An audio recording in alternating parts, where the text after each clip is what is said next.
নমস্কার বন্ধুরা, সুস্বাগতম আপনাদের ডিফেন্সের বাংলায়, যেখানে আমরা ভারত তথা বিশ্বের সমস্ত দেশের ডিফেন্স সম্পর্কিত কিছু লেটেস্ট খবর আপডেট করে থাকি। চলুন তবে দেখে নেওয়া যাক এই মুহূর্তের কিছু গুরুত্বপূর্ণ ডিফেন্স সম্পর্কিত খবরগুলি। ভারতকে অ্যান্টি সাবমেরিন ওয়্যারফেয়ার সমবয়স বিক্রি করতে চলেছে আমেরিকা। অ্যান্টি সাবমেরিন ওয়্যারফেয়ার সমবয়স ও তার সম্পর্কিত সামগ্রী ভারতকে বিক্রি করার সায় দিল আমেরিকা। মার্কিন সচিব অ্যান্টনি ব্লিনকেন এই বিক্রির বিষয়ে অনুমতি দিয়েছেন বলে খবর। অ্যান্টি সাবমেরিন ওয়্যারফেয়ার সমবয়স ও তার সম্পর্কিত সামগ্রী মিলিয়ে এই বিপুল পরিমাণ সরঞ্জাম ক্রয়ে আনুমানিক খরচ পড়বে 52.8 মিলিয়ন মার্কিন ডলার। এই তথ্য জানিয়েছে ওয়াশিংটনের ডিফেন্স সিকিউরিটি কোঅপারেশন এজেন্সি। সদ্য মার্কিন সফরে গিয়ে সে দেশের প্রতিরক্ষামন্ত্রী লয়েড অস্টিনের সঙ্গে বৈঠক করেন ভারতের প্রতিরক্ষামন্ত্রী রাজনাথ সিং। রাজনাথ লয়েড বৈঠকের পরই এই বিপুল পরিমাণ প্রতিরক্ষা সামগ্রী ভারতকে বিক্রিতে সায় দিয়েছে আমেরিকা। প্রসঙ্গত, প্যান্টাগনের সঙ্গে দিল্লির সংযোগ আরও গভীর করতেই আমেরিকার সফরে গিয়েছিলেন রাজনাথ সিং। তাদের মধ্যে একাধিক বিষয় আলোচনা হয়েছে। আলোচনায় উঠে আসে প্রতিরক্ষা সহযোগিতা, শিল্প সহযোগিতা, আঞ্চলিক নিরাপত্তা, ইন্দো প্যাসিফিক অঞ্চল ও নানান আন্তর্জাতিক বিষয়। এদিকে ভারতের যে আমেরিকার তৈরি MH-60R হেলিকপ্টার রয়েছে, তার শক্তি বাড়িয়ে তুলতে আমেরিকা থেকে আসা ওই নয়া অ্যান্টি সাবমেরিন ওয়্যারফেয়ার সমবয়স ও তার সম্পর্কিত নানান সামগ্রী খুবই সহায়তা করবে। মার্চ মাসে ভারত তার MH-60R হেলিকপ্টারগুলির প্রথম স্কোয়াড্রন তৈরি করেছিল। তখন এই হেলিকপ্টারের পর্যাপ্ত 6টি এসেছিল ভারতে। বাকি হেলিকপ্টার 2025 সালের মধ্যে ভারতে চলে আসবে। প্রথম রুমি-1 পুনর্ব্যবহারযোগ্য হাইব্রিড রকেট সফল উৎক্ষেপণ করল ভারত। মহাকাশ গবেষণায় আরও এক ধাপ এগিয়ে গেল ভারত। শনিবার ভারতের প্রথম পুনর্ব্যবহারযোগ্য হাইব্রিড রকেট রুমি-1 মহাকাশে সফলভাবে উৎক্ষেপণ করা হয়েছে। তামিলনাড়ুর রাজধানী চেন্নাইয়ের east coast road ridge front মার্কিন গ্রুপের সহযোগিতায় উৎক্ষেপণ করা হয়েছে। পুনর্ব্যবহারযোগ্য হাইব্রিড রকেট রুমি-1 এর উৎক্ষেপণ মহাকাশ গবেষণায় একটি নতুন মুকুট যোগ করল। তামিলনাড়ুর স্টার্টআপ স্পেস জোন ইন্ডিয়া ও মার্কিন গ্রুপ যৌথভাবে তৈরি করেছে এই পুনর্ব্যবহারযোগ্য হাইব্রিড রকেটটি।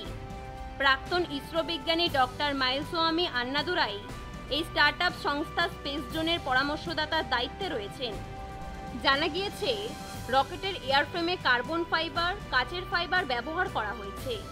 এছাড়া রকেটে পাইরোটেকনিক পদ্ধতির সাহায্যে প্যারাসুট ডিপ্লয়মেন্ট সিস্টেমও রয়েছে। হাইব্রিড প্রপালশন সিস্টেমও রয়েছে। জ্বালানি হিসেবে নাইট্রাস অক্সাইড আর ওয়াক্স ফুয়েল, সলিড ফুয়েল ব্যবহার করা হয়েছে। ট্রাই নাইট্রোটলুইন এই রকেটের ক্ষেত্রে ব্যবহার করা হয়নি।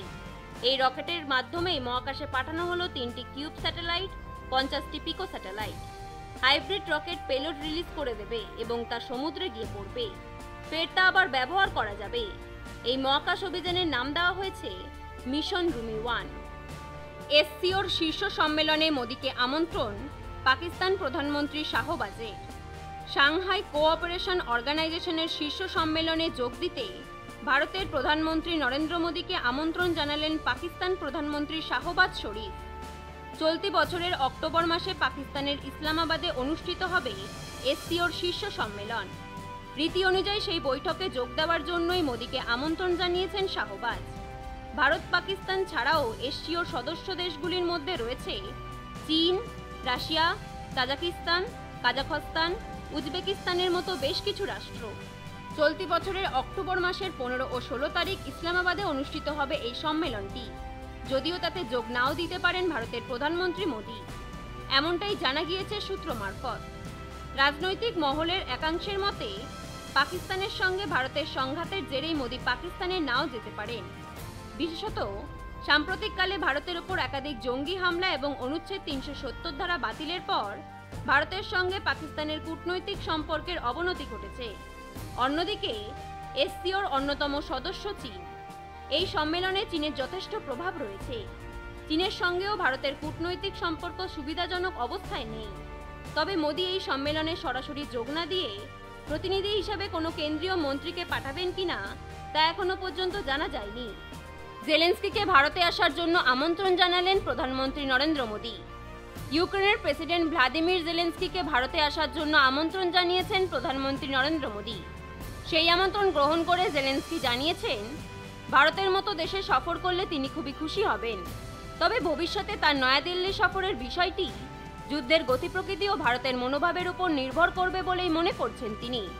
এদিকে মোদির ইউক্রেন সফর যুদ্ধ থামাতে ইতিবাচক ভূমিকা নিতে পারে বলেই মত প্রকাশ করেছে আমেরিকা।